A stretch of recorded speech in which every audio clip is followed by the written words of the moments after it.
नमस्कार। कार्यक्रम समान्ताको आवाजमा यहाँहरू सम्पूर्णलाई स्वागत छ। म हुँ समीक्षा पुरी। कार्यक्रम समान्ताको आवाज यतिखेर यहाँहरूले मध्य नेपालकै सर्वोत्कृष्ट रेडियो कालिका एफएम 95.2 र टिभी कालिकाबाट हामीलाई एकसाथ हेरिरहनु भएको छ भने सुनि पनि रहनु भएको छ। कार्यक्रम यहाँहरूले प्रत्येक साताको बिहीबार बिहान 8 बजेको कालिका न्युज अपडेट सकिए पश्चात हामीलाई रेडियोमा सुन्न सक्नुहुन्छ भने त्यही समयमा हामीलाई टिभीमा पनि हेर्न सक्नुहुन्छ। कार्यक्रम समान्ताको आवाज मा हामी विशेष गरेर महिलाहरूको हकहितको विषयवस्तुलाई उठान गरेर सम्बन्धित महिला अतिथिसँग रहेर कुराकानी गर्ने गर्दछौँ र आजको श्रृङ्खला योभन्दा अगाडिको श्रृङ्खलाभन्दा अलिकति फरक रहेको छ, किनकि आज हामी एक विशेष महिला अतिथिसँग रहेर कुराकानी गर्न गइरहेका छौँ र आजको श्रृङ्खलामा हामीसँग हुनुहुन्छ डाक्टर जुन वेबर। उहाँ कोरी इन्टरनेसनल इन्स्टिच्युटको हेड हुनुहुन्छ भने उहाँ सेन्ट फ्रान्सिस जेभियर्स क्यानाडाको भाइस प्रेसिडेन्ट हुनुहुन्छ। आज हामी कार्यक्रममा रहेर उहाँको संस्था, त्यसै गरी उहाँको जीवनको भोगाई सँगसँगै उतार चढाव र समग्र महिलाहरूको अवस्थाको बारेमा हामी कुराकानी गर्छौँ र आजको यो हाम्रो अन्तर्वार्ता हामीले उहाँसँग अङ्ग्रेजी भाषामा रेकर्ड गराएका छौँ। आउनुहोस् ढिलो नगरिकन उहाँलाई कार्यक्रममा स्वागत गर्छौँ। Dr. June Weaver, first of all, I'd like to welcome to the Nepal and also at my program, Samanta Aawaz. Thank you very much. It's great to be here. Firstly, I want to ask you that for what purpose you are here at Chitwan? I'm the head of the Coady International Institute, and the institute has been serving as a training institute for many people from Nepal who are interested in community leadership for social change and social development. So I'm here with a small program working with women, community leaders in training workshops. Dr. Weaver, please say something little bit about your career. Okay, well, it goes back a long way, as you can well imagine. My initial career was as a registered nurse. I'm from Canada. At the point in time when I was ready for a profession, the two options that women had were either nursing or teaching, if you didn't want to become a housewife, not necessarily. So I chose nursing. As a result, I was able to develop a profession. And from that profession, I was able to move from working in intensive healthcare settings, finally leading critical care settings before I went into international development. I lived and worked in Southern Africa for a number of years, largely leading HIV and AIDS programming in community settings. I had the opportunity of moving to South Africa when Nelson Mandela was finally released from prison, and worked at the University of KwaZulu-Natal, where I did my PhD in sociology. And a lot of our work at that time was around preparing for the transition of health systems in South Africa to a health system that would be inclusive of the full population. So since that time, I've been working in international development that focuses on ensuring that people are accompanied or supported to gain the capacity that they can need in order to make social change. Dr. Weaver, what kind of work does Coady International deal with, and also what are the Institute's priority to do? The Coady International Institute goes back a long way. We were formed about 90 years ago as a result of a couple of our leaders working in communities and recognizing that they could affect social change by bringing community members together, using adult education to assist them in collaborating on achieving greater gains economically. That became known in our part of the world as the anti-Ganesh movement. And 10 years into that movement, the university felt that the university had a role in supporting communities in developing the leadership that they need to have what they said at that time is a full and abundant life. So the Coady International Institute has evolved over 90 years as an educational institute focused on community leadership for leaders committed to achieving change in their communities that will improve the lives of community members. Being a woman, what kind of difficulties and opportunities you have faced during your time? Well, there's no question that as a woman throughout the course of my career, whether it's been in Canada or living in other parts of the world, that that I've been very aware of the power dynamics that happen because I'm a woman. Whether it's as a woman in settings that are generally dominated by male leadership, whether it's been a nurse working in hospital settings that have been led by physicians, and often in settings that just involve other women. There's and those power dynamics that tend to control people have, of course, the agenda of limiting the possibilities of what you can do. So, so I think that's been kind of an interesting challenge and something I've observed throughout the course of my life, and of course gained various techniques and strategies and strength, resilience to recognize how to both identify when strategies are intended to silence me or constrain what I would like to do in terms of changing things or even asserting my own leadership role. Dr. Weaver, as far as I know that you have worked with Nepalese women working in the community, what do you find about the leadership of women in society? Well, this is my first time in Nepal. I've lived and worked in other parts of the world from Canada and have traveled extensively, but it is my first time in Nepal. And so I didn't know what to expect. We at Coady have received and worked with a number of Nepalese men and women since I've been there over the past 2.5 years. And I think women who have come to Coady to take courses are very gentle and unassuming. So I was anticipating coming into a country and finding women to be very much more passive than they are. I've been involved now with, in the short time that I've been here, with 2 different groups of women working in community. One group of women were leaders from across different different towns and provinces here in Nepal who came together as community leaders. The second group is a group of women who are playing roles in media and radio stations. And I've been so impressed by the extent to which these women have been clearly very well educated, but socially highly motivated to see their role taken seriously and inserting themselves into community and social change in a way that will be better for the people around them.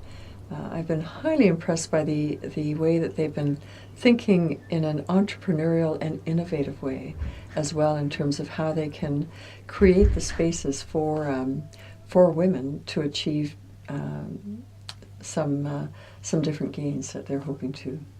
Would you like to share some experience about your hardship faced by you being a woman in the society? Well, I said a little bit already about the extent to which power dynamics, whether it's within the straight context of a male-female patriarchal kind of relationship or contextual settings that tend to put into place power dynamics that as a woman you have to find your way through. I would say that has been the most challenging in a way, because it can get in the way of a woman being able to, one, be taken seriously for the intelligence that you have, for the ideas that you want to bring, for the observations that you do make. So to learn how to, and I want to think about those challenges as being those that can have the impact of either silencing a woman or making a woman doubt their own capacities. And I think what I've learned over the course of many years, and I might be getting into your next question here, is that one has to really look very critically at those experiences and not take them personally, but rather examine them for what the dynamics are and what the intentions seem to be in those interactions. And once you've done that, you can make sense of what it is that you need to learn from it. If it is a tactic that is intended to personally dominate and constrain you, what I've learned to do is just let it go. Just let it fall off my back. learn what I can, reposition myself in the way that I can. But because my intent and my programs of work have always been focused on improving the quality of lives of others, I've been fairly determined to resist and be resilient to those pressures. How did you face, or I can say, overcome all the hardship? Well, and I think it has been largely through reflection. You know, a big part of it has been to resist the temptation to be emotionally overtaken by challenges to my leadership, but rather to look very critically at understanding the factors that have come into play that I can learn from, so that I can strategize and pick myself up and intervene in a way that will be successful and ensure that I can continue with the program of change or to achieve the kinds of goals and objectives that I'm trying to, while learning along the way. According to you, what are the basic barriers which degrade or demotivated women in the society? I think for women in many societies, and I would speak to all societies, I think women face the same kind of challenges that are only different by the context and the degree based on that context. So what I mean there is that there are some women in societies that are definitely just naturally, by the gender of their birth, subjugated and considered to be lesser in society. And I think some of those societies are fairly close to us here geographically, where women are just beginning to, through education, through the opportunities to be accompanied so that they can achieve their own autonomy and status, they're beginning to challenge those things. But I think those are the challenges that we all tend to face around the world, is that as a woman, the attempt is to silence you, to keep you in your place so that patriarchal systems can continue to dominate. So it's up to us, really, to find our voices. It's really up to us to hold ourselves up straight and look very clearly at what our visions are for ourselves and the society that we live in and the children that we do have, and to take a stand that we will not be diminished, but rather we'll find our voices, we'll find our strength, and be resilient to those efforts that might constrain us. Dr. Weaver, how can Nepalese women participate in your leadership programs? The Coady International Institute offers programs that are accompanied by scholarships. So I would encourage women and men who are interested to take a look at our website. We offer one diploma program that is a 5-month diploma program. This past year, we've had 5 people from Nepal who came and joined us for that program. We also offer 15 certificate programs that operate in the areas of inclusive economies, resilient communities, and accountable democracy. So courses that help people understand and develop the tools and the resources to in those different areas, fundamentally all focused on citizen-led, strong citizens who can look at the assets and strengths that they have in order to build and sustain strong communities. So the application process is online. There is a selection process. If you are successful, then there is generally a scholarship that accompanies that is goes partially towards the tuition fees. How can a woman worldwide lead the society and organization perfectly and confidently, in your opinion? Okay, well, I would shy away from saying that a woman can lead any organization perfectly. The variables and the things that come up in the course of any kind of institutional management are challenging. It's it's what we have done certainly with the Coady Institute is developed a very clear roadmap. We have an institutional strategy that clarifies who we are and what we're trying to achieve and how we hope to achieve that. However, that works as a roadmap around which many other obstacles or challenges can present themselves. challenges such as, can we get the funding that we need to run the programming? Do we have the right staff at the same time? Are there issues that relate to the quality and caliber of some of the work that we do? How does it relate to other factors in society? So I think the approach that I've used is to be as steadfast as I can, and I'm very capable at critically analyzing situations and getting at root causes and trying to address things from root causes as opposed to just addressing situations that at a superficial level. And I think one must do that. I think one must look very carefully at all of the assets and the resources that we have in institutes and make sure that we line them up as well as we can so that we can work collectively and collaboratively towards a shared set of outcomes. Dr. Weaver, what inspires you to continue your career? Well, as you can see, I'm more senior in my career. I was very interested in this particular project based on everything that I have done in the past. As somebody who has worked within health settings and from a mid-career point in community health to look at how we could support people within communities to take a leadership role that will ensure that they can be the authors of their own destiny. This opportunity to lead an institute that has a very strong track record in this area was both an opportunity and a privilege when it was offered to me. And of course, what I do find now as a woman who is in her 60s, that the staff around me are both contemporaries and far more junior. We have an opportunity as the more seasoned and skilled staff to be mentoring and coaching the next generations of leaders, and knowing how to provide them with a space so that they can become confident and autonomous with the work that they're doing, while being accompanied by people who are expert and quite steadfast in the way that we're doing it. So I'm pretty certain that it's a model and an approach that works well, and I'm very well aware of the fact that at some point in time I am both going to be ready to and will want to step aside to let the next generation of leadership really move into the space. Dr. Weaver, what is the reason, or I would like to say a secret behind your success? Well, I think I know that my style of living has been one that has been highly focused on targets and on direction.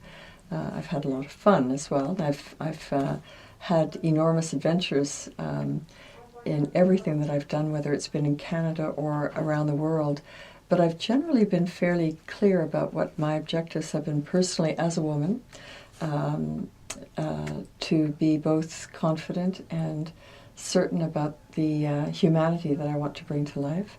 I raised 2 daughters as a single mother, and I was very clear that I wanted those 2 girls to have a great education, to feel protected and loved and supported as they grew up through the many stages of adolescence and now young adulthood. And I was pretty clear on the kind of impacts that I wanted to have in my career. I didn't just want to work at anything in order to get a salary. I've always felt, and I've been fortunate to be selected for and offered opportunities to lead in organizations and situations that will have an impact on the lives of others. So those have been the 3 different elements that have helped me be guided through the course of my career, and I think it has been very successful, and I've been enormously fortunate for that. Dr. Weaver, what are the challenges women around the old year, and also how are those issues being dealt with in your opinion or experience? Well, I think already in the interview we've talked about issues that relate to women assuming leadership positions in male-dominated settings. So I think that is something that women share around the world, and I think we've learned a lot from one another about that. I think some of the more basic issues that relate to women's sexual and reproductive rights have been shared around the world. And although we experienced with the Cairo and Beijing conferences, the UN conferences on women that have resulted in a platform for action around sexual and reproductive health, the translation of those resolutions to legislation or policies in country levels has been really very dismal for women. Even in Canada, we see that although the right of a woman to choose whether or not she will carry a pregnancy past 16 weeks is permitted, there are many provinces where women are put into situations that will not easily allow them to make that choice, will cause them to doubt the choice that they need to make, which is problematic. And I know that is also the case in the United States and many countries around the world, and of course many countries where women's right to choose is just not part of societal norms. So I think that is a major problem. And I think that is something that women around the world need to be working on together much more. The second thing would be issues that do relate to domestic violence and the extent to which domestic violence has often been considered to be the purview of a household and not a public issue. I think in Canada we've come a long way to recognize that the prevalence of domestic violence is far too high. It's at pandemic proportions. I think it's 1 in 3 domestic situations are situations where women face either psychological or physical violence. So there's been many efforts to build awareness and education, not only for the public at large, but for intervening elements like the police, the churches, and other healthcare services and so on, so that the issue is one that is recognized when women are facing it, and that women have the supports that they need to either intervene healthily in the situation or escape the situation. So I think that those kinds of issues are prevalent around the world. The issue of education for women, I think, has become a little bit easier in some parts of the world, but not all. And I think there are girls in many countries around the world who are still not seen as being a priority for education. Yet we know, and evidence does show, that where women are educated and enabled to grow up before they are in a marital situation or in a reproductive situation, that the outcomes, both in terms of maternal newborn child health and the overall societal and productive outcomes, are far better. So I think there are gains to be made there as well. So beyond that, I think that the determinants of health that relate to income and other factors, housing, access to good food, nutrition, and so on, all play a role in the extent to which women have the opportunities that they deserve to assume a position of in society as educated and autonomous and contributing. Any message for Nepalese women from your side? Nepalese women? Well, I've been so impressed by the women that I've been meeting over the past week. These are women who are educated, they're compassionate, they know that this is an amazing country, and they have a vision for themselves in this country and in their families.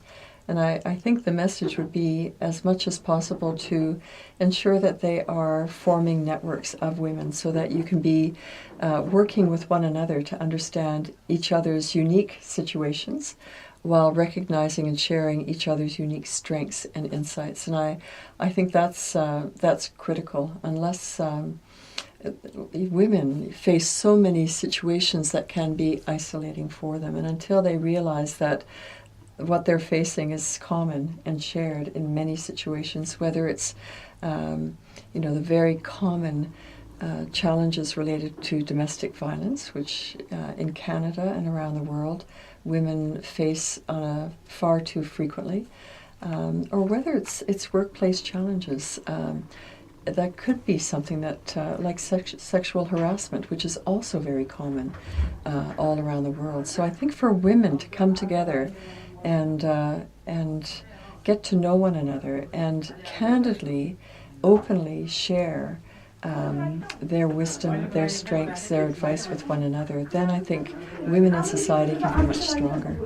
Dr. Weber, at last, I would like to say thank you so much for coming at our show and also sharing your experience and thoughts regarding your life and regarding your personal life and professional life too. Oh, thank you so much. Thank you What so a much for lovely coming. interview. Thank Well you. done. हजुर, कार्यक्रम समान्ताको आवाजमा आज हामीले कुराकानी गर्यौँ doctor जुन वेबरसँग। उहाँ कोरे international इन्स्टिट्युटको head र सँगसँगै सेन्ट फ्रान्सिस जेभियर्सको भाइस प्रेसिडेन्ट पनि हुनुहुन्छ। आज हामीले कार्यक्रममा रहेर उहाँसँग उहाँको संस्था, उहाँको व्यक्तिगत जीवन, उहाँको व्यावसायिक जीवन र समग्र महिलाहरूको अवस्थाको बारेमा रहेर कुराकानी गऱ्यौँ। अबको क्रममा भने हामी यो श्रृङ्खलाबाट छुटिनुपर्ने हुन्छ।